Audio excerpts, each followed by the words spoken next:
What's up, Toronto? It's Detroit John. We're back here with another episode of JonTalks. Before we get into it, if you guys could like, comment, or subscribe, it would be greatly appreciated. But let's get straight into it. So I just wanted to say I think that the Raptors should trade Pascal Siakam for Micheal Porter Jr. Let me start here before you get too angry. Pascal Siakam being traded does mean that you guys take a step back this season and potentially next, as you guys have to reset your team back into the championship contenders of old. So they're not quite championship ready just yet, but they're still a playoff caliber team even without Pascal Siakam. And if you add Micheal Porter Jr., it will even be less of a blow to your team and to your roster.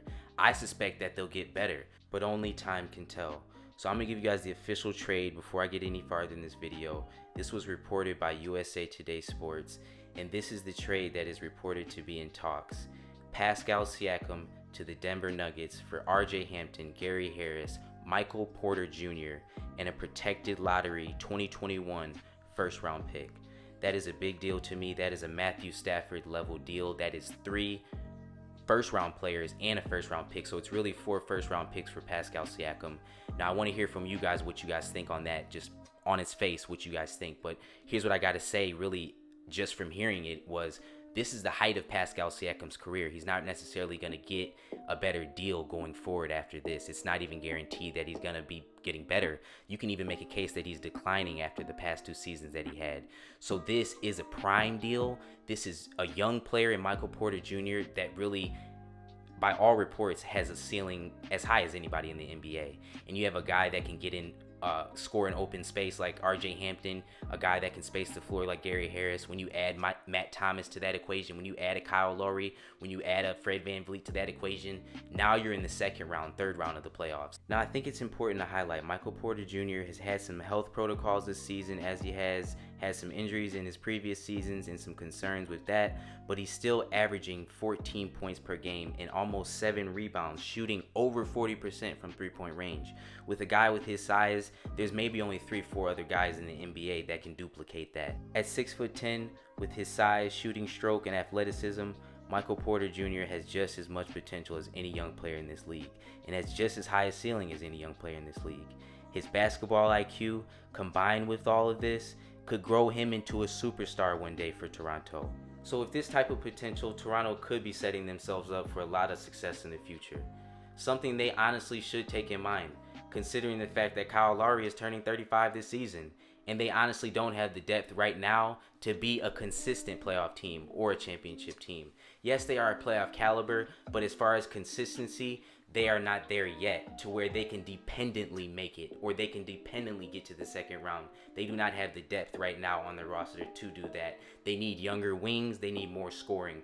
They can do that with Micheal Porter Jr., with RJ Hampton, with Garry Harris. With Fred VanVleet, Norman Powell, OG Anunoby, and Chris Boucher being the future of this team, the Raptors need to surround them with as much talent as possible, which is exactly what they will be getting in this trade. So we've been talking a lot about Micheal Porter Jr., but RJ Hampton, standing at 6'4", who is also included in this deal, has the potential to be a very skillful guard on the offensive end, and really has potential to be a willing defender, and he could get immediate big minutes in Toronto because they don't necessarily have the backcourt depth that they need, and in this league you need backcourt depth if you want to succeed. So in all, adding more young talent with potential to the roster makes a ton of sense right now for the Raptors, as well as the future first round picks that they would receive. Now I know this comes at a cost of Pascal Siakam, but this may not be a bad idea when you consider Pascal Siakam may have already reached his peak of what he can be in this league.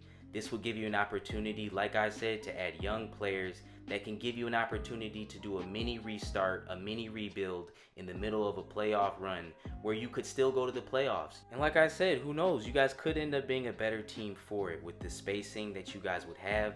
Matt Thomas, Kyle Lowry, Fred VanVleet, Micheal Porter Jr., RJ Hampton, and Garry Harris, not to mention OG Anunoby, and those guys, Chris Boucher, Norman Powell.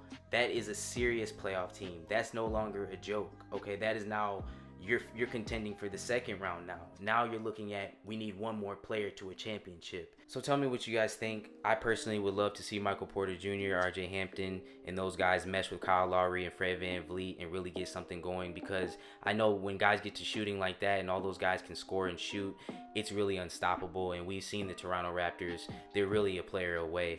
Just like when they, had Kawhi, they're really just one more guy away from really success. And if Pascal Siakam wasn't that guy and he's in decline, I think Micheal Porter Jr. could potentially be that guy. Tell me what you guys think. Like, comment, subscribe. I love you guys, Toronto fans. Please subscribe if you're not. If this is your first time here in the video, definitely subscribe. You guys have a blessed day.